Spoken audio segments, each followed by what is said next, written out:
What's up, guys? Today I want to talk to you about something that was a first for me, something I never thought I would go out on a limb and do by myself, no less, with the help of a few of my friends. I'm, of course, talking about my recent 5-day long trip to Japan to go play video games, get PlayStation controllers, hang out with some speedrunners, and try some of the best food in the world.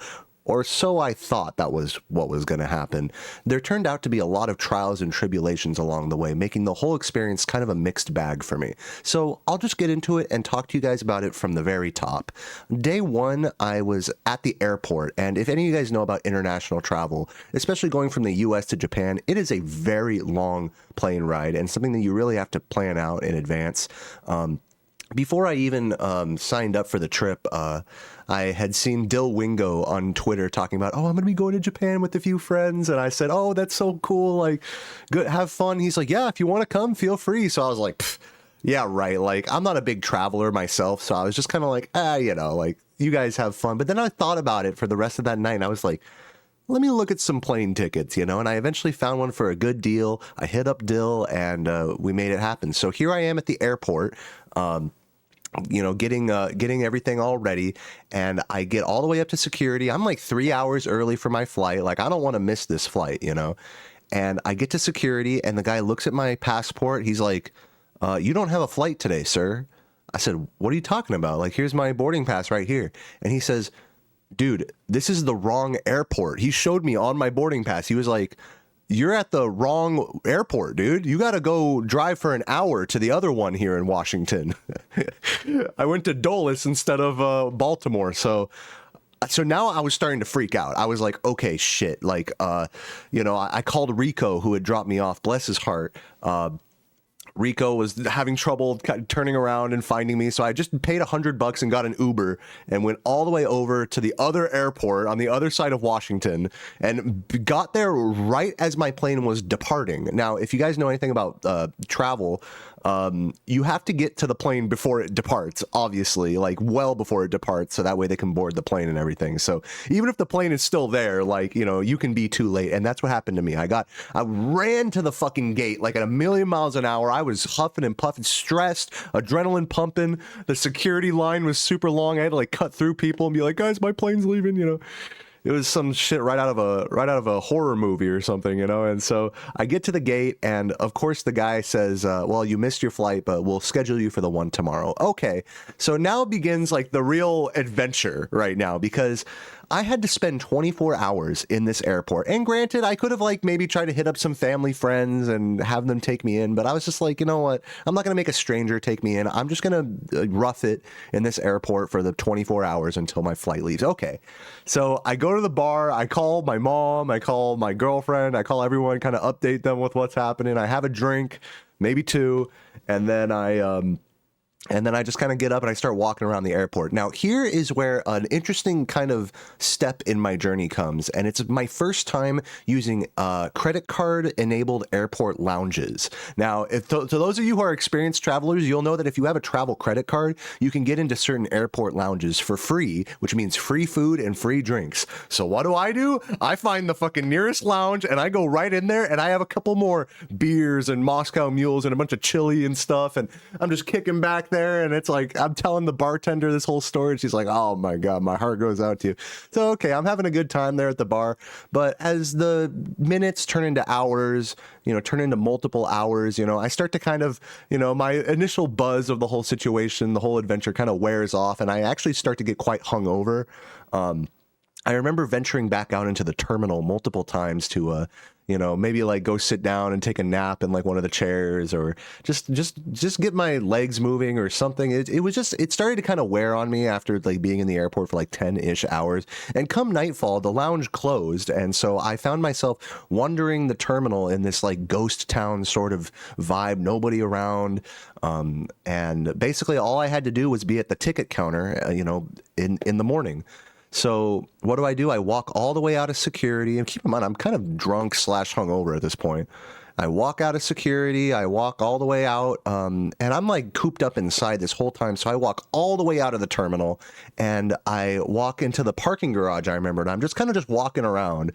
and I walk up these stairs in the parking garage, and I meet it was almost like an apparition. I meet a homeless person on the stairs there, and I can't describe like what drew me to like just talk and hang out with this guy, but I just sat down next to him and we just started chatting about our lives and like how we got, where he was from. He was from the city as well, and he had kind of, obviously had fallen on hard times.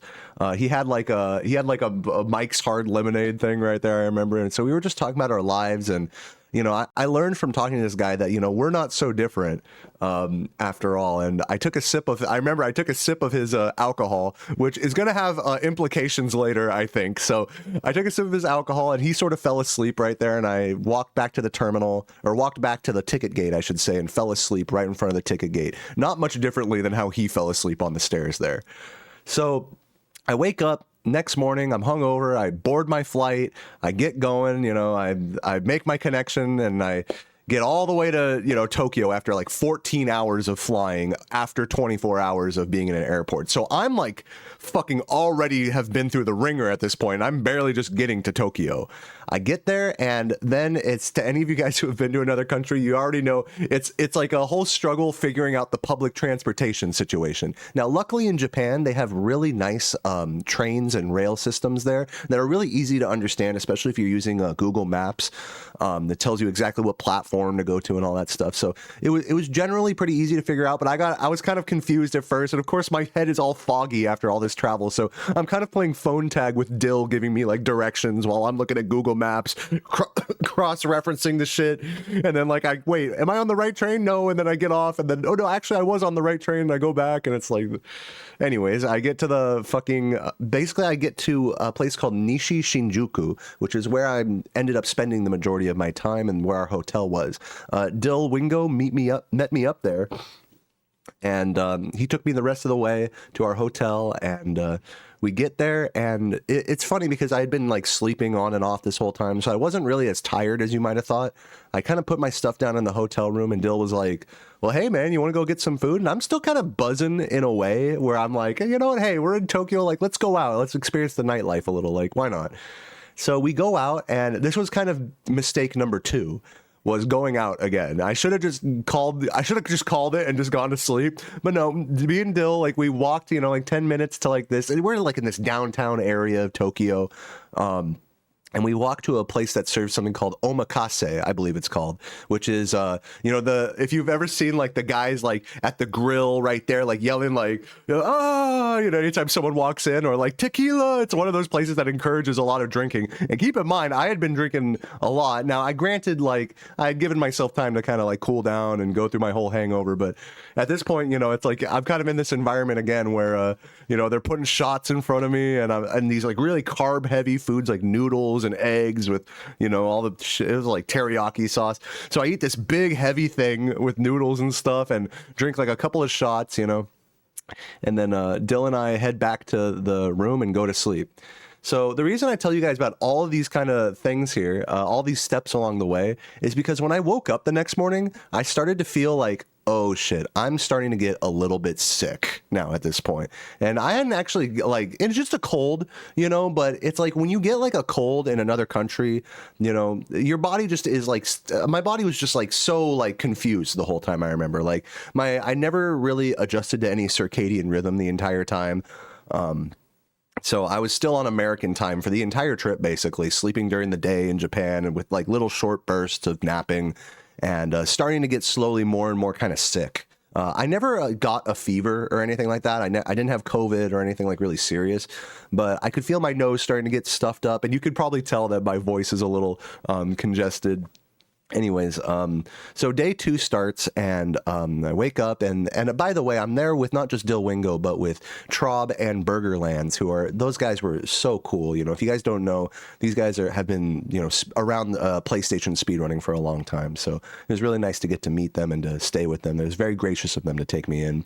So I wake up the second day with them, and I'm thinking like, all right, well, I'm feeling a little woozy, but, guys, let's go out, I wanted to go out with the boys and especially go get some, PlayStation controllers, because I heard PlayStation equipment was really cheap out in Tokyo. So we go out and we decide to do the whole tourist thing where We went to Shibuya, which is like the big crossing, the super downtowny area where a bunch of people are around. And then we went to the Nintendo store, and I don't even remember. We went to like another place, and I got like some Korean like food or something. I tried finding sushi, but I was like kind of struggling with like the different places I was trying, and it was like kind of a mess. But eventually, okay, we went to Shibuya, and then but we didn't find any like retro video game stuff, even though it's probably there somewhere. The guys were telling me like, no, you want to go to Akihabara, like, and so I was like, okay. So we take the train, we go to a place called Akihabara, which is also kind of a pretty metropolitan vibe. All these places are in Tokyo, so they're varying degrees of like downtown kind of energy, nightlife, city life type of things, flashing lights everywhere and stuff. So it's just all varying degrees of that.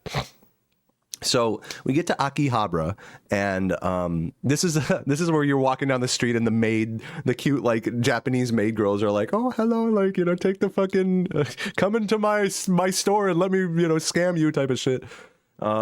So we eventually get to some retro video game stores there. And by the way, there was a really cool arcade there as well. But we get to some retro video game stores, and I get my PlayStation controllers, and it was really cool.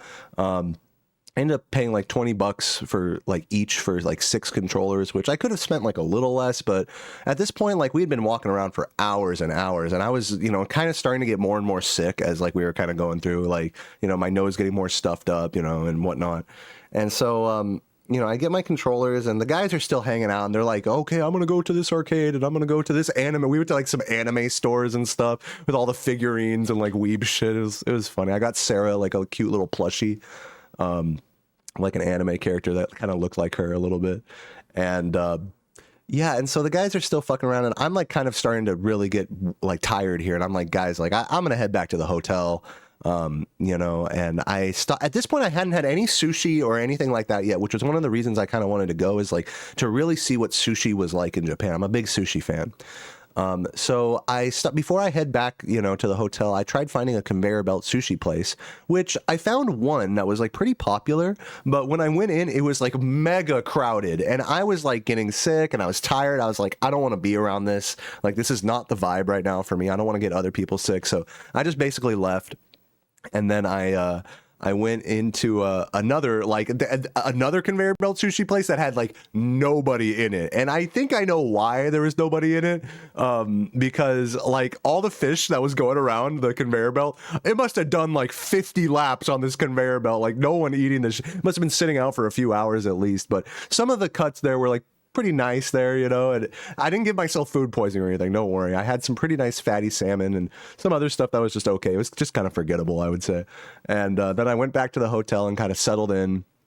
And at this point, I'm stopping at convenience stores. There's convenience stores all around Japan. And a big fun thing to do there is to just try a bunch of different stuff from the 7-Eleven, Family Mart, Lawson. They have all sorts of different like fun like ramen, sushi, curry, rice, noodles, snacks, fried chicken, like little curry bread and stuff like that. They have a ton of stuff like that. So, oh, and not to mention a bunch of really cool drinks at these 7-Elevens. But I'll get into that in a sec. I get back to the apartment, and I'm basically just like, all right, I have my food, and I kind of just settle in, and I try sleeping, and I can't, I don't know, and I wake up like in the middle of the night. The guys get back, and I'm just getting worse and worse, like with my sickness. And so by the time the next day rolled around, day 3, I was like, guys, I have to just stay in, at this point. And in fact, for the next, for pretty much the rest of the trip, I had to kind of just stay in the hotel. I couldn't really venture super far away from it. So for the rest of this point, I'm going to be telling you the experience that I had, kind of more solo, like walking around the hotel area, which actually I saw a lot of interesting stuff. But I'm getting sicker. My throat is sore, coughing a bit, headaches. I remember the headaches were fucking terrible. Oh my God, those headaches were so annoying. But I was keeping a good attitude. I wasn't letting it sour my trip.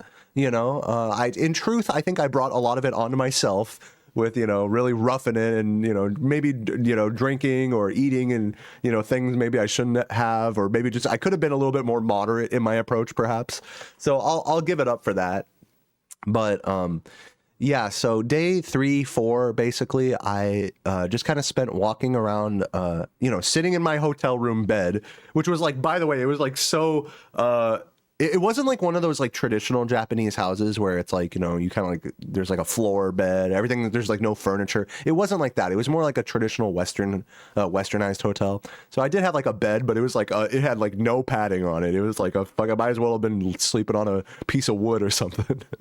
And I would sit on the bed, I'd eat some food, I'd watch YouTube, and then I'd go out. Once I started feeling kind of stuffed up, from the room, I would kind of walk out and about around the hotel, and I found first of all, I found some really delicious things from the 7-Eleven and Family Mart. There are things called like family chicken or fammy chicky, I think it's called, where it's like really greasy fried chicken, which is really good. But then there was also amazing like curry rice, tofu curries made from like bean curd and things like that.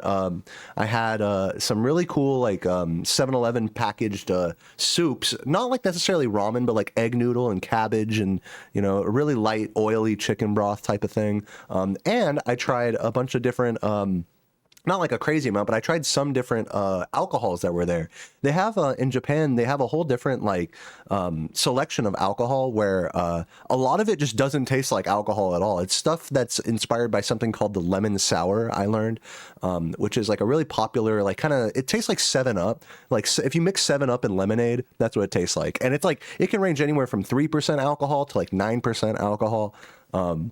And you just don't taste any alcohol at all. It tastes like a carbonated lemonade. It was really good.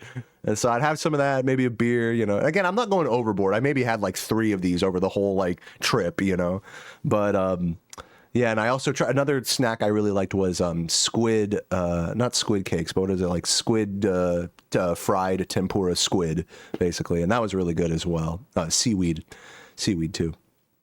So, okay, so I'm walking around the hotel, eating all these snacks and stuff like that, or walking around like the outside area, and I noticed that like, the hotel kind of just comes out to this big main street, where people are like walking and hustling and bustling and cars going by. But then there's a bunch of alleyways that, if you go down these side streets, these alleyways, you'll really get a slice of life from Japan. You just go behind the hotel basically, and here's all these residential areas, schools, little local shops. And I remember distinctly there was one moment where I was walking down one of these side streets and there were like a person riding their bike, a businessman walking there, some people talking outside of a local shop, and then a crow. It looked like an anime opening, like a crow, a big crow. I don't know what they're feeding the crows out there. They're fucking massive. This crow flies right over my head, like really close, and then up into the sun. It was like, wow, you could really see the inspiration for a lot of the like, I guess you could say otaku, style like animation, like anime and stuff like that. So yeah, it is a very much real, like the actual settings of all these like schoolhouses and whatever you see in anime that just depicts like the slice of Japanese life. I think is actually pretty accurate. Not that I watch a lot of anime or really know, but that was really cool to see. It was like the slice of life, I would say, in Japan, just walking around those back streets. And everything, of course, very clean, very orderly. One thing that if you guys don't know, in Japan, everything is so clean that like they don't have public trash cans. You have to go into a convenience store to throw stuff away. So I found myself like holding trash a lot, which was pretty funny. But yeah, so anyways, as we're getting towards the end of the trip, basically, fast forward like a couple days, that's basically all I'm doing for the mid couple days of the trip. While the guys are going out and, going to more video game stores and stuff like that, I'm just kind of hanging back and doing that essentially. And towards the last few days, I started to feel a little bit more emboldened, for lack of a better word. I was pretty shy, not knowing like Japanese at all. The only word I said the entire time to anyone in Japanese was arigato, which so like I really did not know like anything what I was saying to anyone, and so I had to kind of like bank on people kind of understanding my broken English or like pointing to pictures on menus, that sort of thing. So I didn't really go into a lot of like really like core like Japanesey places. I went to a few. I'd say I went to a few like actual Japanese restaurants, but like I said, because of my situation, I found myself just going to a lot of convenience stores. So come the last day, basically, I walk by this sushi place.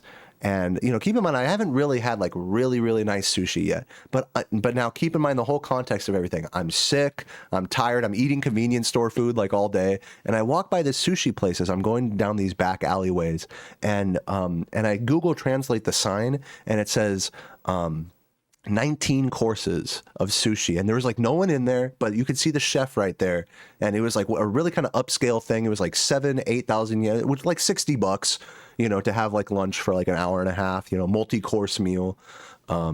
And I just remember standing there and thinking like, man, I really want to just go in here and have this. But first of all, I'm like kind of full from like eating convenience store food. And second of all, I'm sick, and third of all, I don't even speak Japanese. Like, so, I'd have to really like, kind of, it just didn't feel right to go in that particular moment. Like, sure, I could go in being an English speaker and make it work, sure. And sure, I could like, maybe try to overeat a little bit, but then, it just didn't feel right in that moment to go in there and to try to force myself to eat some like good sushi, And so I didn't. I went back to the hotel. I finished the rest of my snacks and I just kind of took it easy. But later that night, and I will say it was a bit of a regret that I didn't go in, but I think considering the circumstances, it made sense, like I didn't want to like make anyone else sick or God forbid I get like halfway through this like 18-course meal and I'm like, no, I'm full. Sorry, bye. Like that would have been super disrespectful, so it just didn't feel right in that moment to do it, though I did really want to do it, Excuse me. So now we're getting towards the last day here, and the night of the final day, there's one more thing that I haven't really tried, which was Wagyu beef. And there's several places, if you guys have ever been to like Japanese barbecue, they'll give you like the little coal grill right there, or it'll be built into the table, and they'll give you all these nice different diced up and sliced up like Japanese like ribeye and things like that. So we went to myself and Traub. We went to a place like that at like 1 a.m, and late at night, we look like obviously like foreigners. People are like all, trying to get our attention and stuff. We're just like ignoring them on the street. And we go into this place and, we have a bunch of Wagyu beef and cook it up and eat it. I remember I had like a really nice soup and salad as well. It was kind of pricey at the end of the day after all the stuff we ordered, but it was really delicious, I gotta say. Now, what I will say also, and this is like kind of one like learning experience I had in Japan, was that I tried going there with minimal expectations, but what I found was that my expectations of the food were actually, I think, higher than what I should have had, I think. And what I mean by that is that Japan has some of the nicest, food in the entire world, especially when it comes to beef and sushi. However, you kind of have to go, and this is true for like anywhere in the world. Like if you really want like the best of the best, chances are you're going to have to like find the right place and spend a little bit of money and, kind of go with someone who knows what they're doing or has been there before now, like I have, and has a lay of the land, unlike me and the rest of the guys who are just kind of freestyling, just walking around and looking at stuff on Google Maps and stuff. We really kind of didn't know what we were doing. And, we went to this Wagyu place and it was good, but, there's different tiers of like Wagyu beef. There's like A1 all the way through A5. And when I watch YouTube, like foodie channels all the time, they talk about like, oh, try A5 Wagyu and it like just melts in your mouth. And I did have a few bites, like I cooked them just right that like they did melt in my mouth, but I could tell it wasn't like A5 Wagyu, even though it looked just like it. I mean, all the marbling and stuff, it looked just like A5 Wagyu, but, and of course it was light years ahead of any beef we have in America. So that's, just to give context, but it wasn't like, oh my God, this changed my life. I've never had beef like this ever in my life. It was like, oh, this is really good. That's all it was, So, I found myself at the end of all this like kind of foodie journey and getting sick and everything, video game stores and walking around, I found myself a bit, I must say, like a bit underwhelmed. And granted, I think if I'd have gone to maybe some different places or been with maybe like a tour guide or someone that like was able to point me in the right direction, perhaps it would have maybe been better. Or if I didn't get sick, or if I didn't like waste my time with the plane and lose a day like from that. There were a lot of things I think that could have gone differently that might have made the experience like a lot more living up to those expectations that I think I might have had for myself. But I think I've learned something more valuable through the whole experience, that it was like, when you travel or you go somewhere new, you need to manage your expectations to where, you know, you're going to this foreign place. It's like another world, right? It's like you're going to this alien, you know, place, and you've seen all sorts of things online about what it's supposed to be like, and what it is and what it isn't. And at the end of the day, you're gonna go and you're gonna have your own experience, and you're gonna learn for yourself what it's really like. And a lot of times, it's not gonna exactly mirror what people in YouTube videos are telling you about, like, oh, you have to be so polite and respectful all the time. Like, obviously, I'm just a foreigner. I'm walking around with PJs on. Like, no one gives a shit about me. I don't have to sit here and like fucking like, you know, be a certain way. Like, I get some slack, you know, from the locals, you know, for being just a dumb, you know, American, right? And you know, and I'm as respectful as I can be. And you know, and I'm finding like these different places that, like, oh, this place would be cool, but you have to really just search around on your own to find the places that you like, or have someone that's kind of showing you around, I think, if it's your first time. But either way, like, don't go into like traveling like this expecting like you're going to have a life-changing experience, be it from the food or from some, like, you know, going out and doing something or whatever.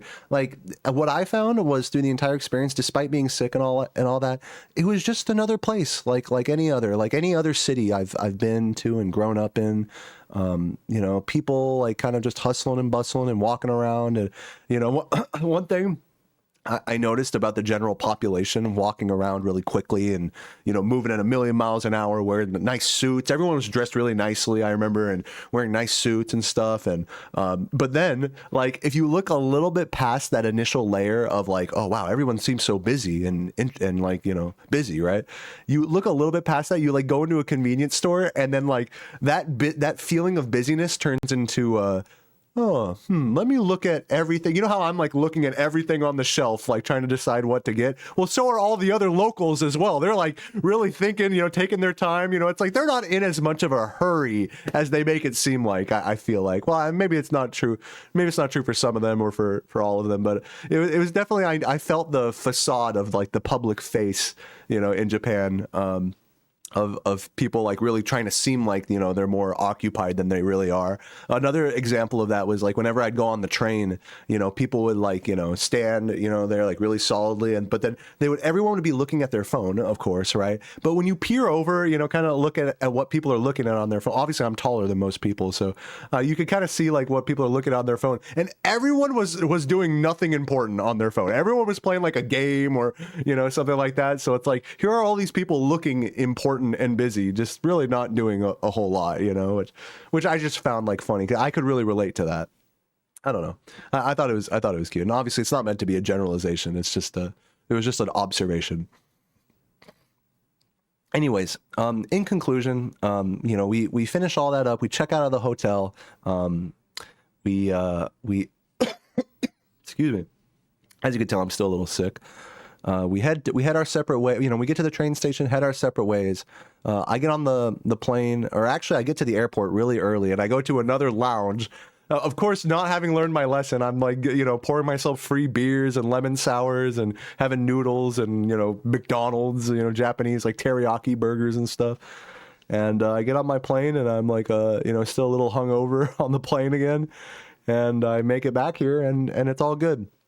And now I'm back here, and I kind of took a rest day back here in Virginia, kind of just be with Sarah. I also really learned that like I really missed Sarah and this whole just comfortable, you know, apartment, cooking at home and just being able to do what I want, having the space to kind of just stretch out and explore, or just be in my own world, I guess. It's something that I've really curated over the course of my life, this whole like lifestyle that I have. And so it really was, I think, I'm really proud of myself, I should say, for going out on a limb like I did and going on this long Japan trip. You know, it was only like 5 days, but when you combine like all the travel and craziness, it was more like a week of travel. And a lot of it was really difficult trials and tribulations. A lot of it was not fun. A lot of it was like headaches, and literal headaches and sore throats, and being cooped up on an airplane, trying not to like sniffle your nose too much, and, you know, hangovers, and just you know, and feeling like you can't really do like a lot of the stuff that maybe you wanted to do perhaps. But despite all of that, I'm really proud of myself for keeping a good attitude, for having fun despite all of that. you know, I had, you know, Dill and the guys were saying, man, sucks that you got sick and everything, like, and sucks about the plane. And like, man, I wonder that other people in my situation would have probably really let like some of those things that I experienced probably ruin the trip for them. And so I think I gained a lot of wisdom through this trip about exploring the world at your own pace and about managing your expectations, as well as keeping a good attitude in light of the unexpected, which is another very common thing in traveling, that you're going to run into just a lot of unexpected things. And you have to just be fluid and flexible and just enjoy whatever trials and tribulations come your way as you go through Japan or whatever part of the world. And then you can go back, you know, to wherever you are, like me now, and reflect on it and just feel like, hey, you know, now if I ever find myself in Japan ever again in my life, which who knows, I know exactly what sushi place I want to go to. And on that note, that was basically my Japan trip. And, you know, it was a fun experience. It really was. And I want to say once again, a big shout out to Dill, as well as Traub and Burgerlands for hosting me at their hotel. They did not have to do that. And it was just it was a really fun experience. But at this point, I'm ready to get back into streaming, ready to kind of get the grind going again with Spyro and stuff. I'm still a little sick, obviously, but we're trying to recover here and make it happen. And yeah, I will catch you guys when I catch you. And thanks for watching the Japan vlog. Let me know if you, you know, if you had any other experiences traveling like this, and I will catch you guys then. Peace. Dayoman.